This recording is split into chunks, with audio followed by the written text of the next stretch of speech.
નાના ઉત્પાદકો માટે એક બહુ જ મોટો સવાલ હોય છે. કાચો માલ ખરીદ્યો અને તૈયાર માલ વેચ્યો, એની વચ્ચેના ગાળામાં પૈસા જાય છે ક્યાં? ચાલો આજે આપણે એ જ સમજીએ કે આ ગાળાને કેવી રીતે પૂરી શકાય અને નફાને કેવી રીતે સુરક્ષિત રાખી શકાય. આ વાક્ય ઘણું બધું કહી જાય છે, નહીં? કોઈપણ વર્કશોપના માલિક કે પછી ઉત્પાદક આ વાત સાથે તરત જ જોડાઈ શકશે. સાચું કહું તો આ ખાલી એકાઉન્ટિંગની વાત નથી, આ તો આખા બિઝનેસના અસ્તિત્વનો સવાલ છે. અને એટલે જ મેન્યુફેક્ચરિંગનું એકાઉન્ટિંગ આટલું અઘરું છે. આ માત્ર પૈસાની આવક-જાવકનો હિસાબ નથી, આ તો કાચા માલને એક કિંમતી ઉત્પાદનમાં ફેરવવાની આખી પ્રક્રિયાને સમજવા અને એને ટ્રેક કરવા વિશે છે. તો આખી વાતનો મુદ્દો એ છે કે સામાન્ય એકાઉન્ટિંગ સોફ્ટવેર અહીં કામ નથી કરી શકતું. કેમ? કારણ કે ખાલી પૈસાના વ્યવહાર જુએ છે. પણ ઝોહો બુક્સ જેવું ખાસ સોફ્ટવેર એ ઉત્પાદનની શરૂઆતથી અંત સુધીની આખી સફરને સમજે છે અને આનાથી જ માલિકો અને એકાઉન્ટ્સ વિભાગને સાચી અને સ્પષ્ટ માહિતી મળે છે. તો સવાલ એ છે કે આ સ્પષ્ટતા મળે કેવી રીતે? સારો, એની શરૂઆત થાય છે ઝોહો બુક્સને આપણા ફાઇનાન્શિયલ કમાન્ડ સેન્ટર તરીકે સ્થાપિત કરવાથી. ચલો જરા ઊંડાણમાં જોઈએ કે આ કામ કઈ રીતે કરે છે. અને અહીં જ સૌથી મોટો તફાવત છે. આ સિસ્ટમ ફક્ત ખર્ચ નથી જોતી, એ ખરેખર તો મૂલ્યને ટ્રેક કરે છે. એ સમજે છે કે કાચા માલના દરેક ઘટક મળીને એક મૂલ્યવાન ઉત્પાદન બની રહ્યું છે અને આ મૂલ્યવર્ધનને એ એકદમ ચોકસાઈથી નોંધે છે. જુઓ, સિસ્ટમ દરેક કાચા માલની ખરીદીનો હિસાબ રાખે છે. એને ખબર છે કે એક ફાઇનલ પ્રોડક્ટ બનાવવા માટે કયા કયા ભાગો વપરાયા છે. આના કારણે શું થાય? વેચાયેલા માલની પડતર કિંમત એટલે કે COGS હંમેશા એકદમ સચોટ રહે છે. પરિણામે એકાઉન્ટ્સ અને કોમર્શિયલ ડિપાર્ટમેન્ટને ખાલી આવક જ નહીં પણ સાચા નફાનું સ્પષ્ટ ચિત્ર મળે છે. સારું, ફાઇનાન્સનો હિસાબ તો સમજી ગયા, પણ ફેક્ટરીના ફ્લોર પર આ બધું કામ કઈ રીતે કરે છે?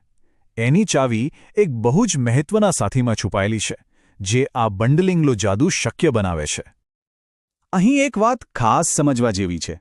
ઝોહો ઇન્વેન્ટરી એ ખાલી એક વિકલ્પ નથી, એ આ સિસ્ટમનો એકદમ જરૂરી ભાગ છે. જ્યાં ઝોહો બુક્સ પૈસાનો હિસાબ રાખે છે, ત્યાં ઝોહો ઇન્વેન્ટરી આખી ઉત્પાદન પ્રક્રિયા એટલે કે બિલ્ડને સંભાળે છે. સ્ટોર્સ અને પ્રોડક્શન ટીમો માટે તો આ કોઈ જાદુઈ ટૂલથી ઓછું નથી. આ આખી પ્રક્રિયાના કેન્દ્રમાં એક વસ્તુ છે જેને કહેવાય છે બિલ ઓફ મટીરિયલ્સ અથવા ટૂંકમાં BOM.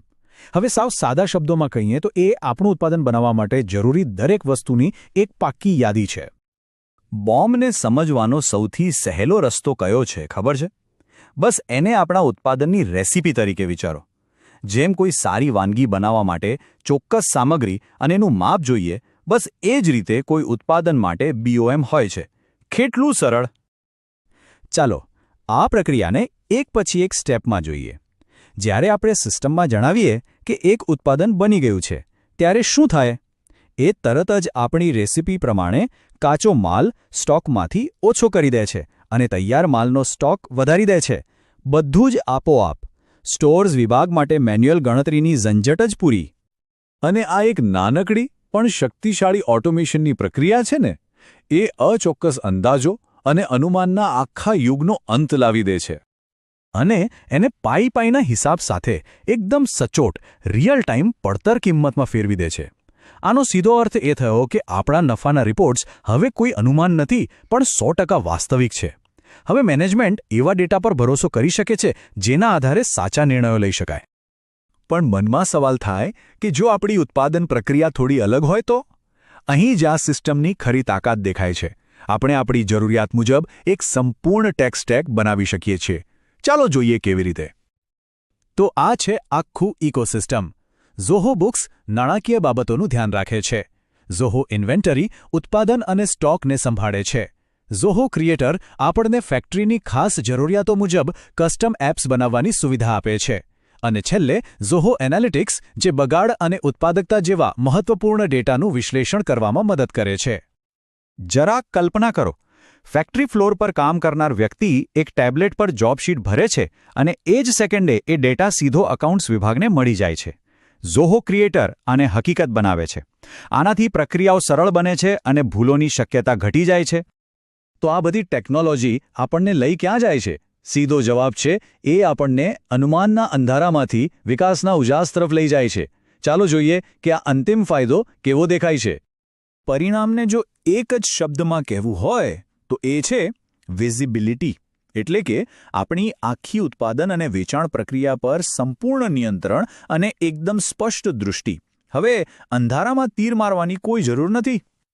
બસ આ જ છે આખી પ્રક્રિયા. કાચો માલ અંદર આવે છે, તૈયાર ઉત્પાદન બહાર જાય છે, અને આ બંનેની વચ્ચે એકદમ ચોક્કસ અને પારદર્શક નાણાકીય હિસાબ રહે છે. આ એક એવો સુવ્યવસ્થિત પ્રવાહ છે જ્યાં કશું જ ખોવાઈ નથી જતું. તો સંદેશ એકદમ સ્પષ્ટ છે. હવે ખર્ચનો અંદાજ લગાવવાનું બંધ કરવાનો સમય આવી ગયો છે અને ડેટા પર આધારિત નિર્ણયો લઈને આપણા બિઝનેસના વિકાસનું એન્જિનિયરિંગ શરૂ કરવાનો સમય છે.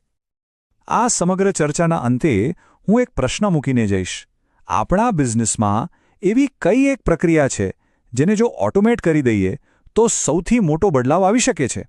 આના પર જરૂર વિચાર કરજો.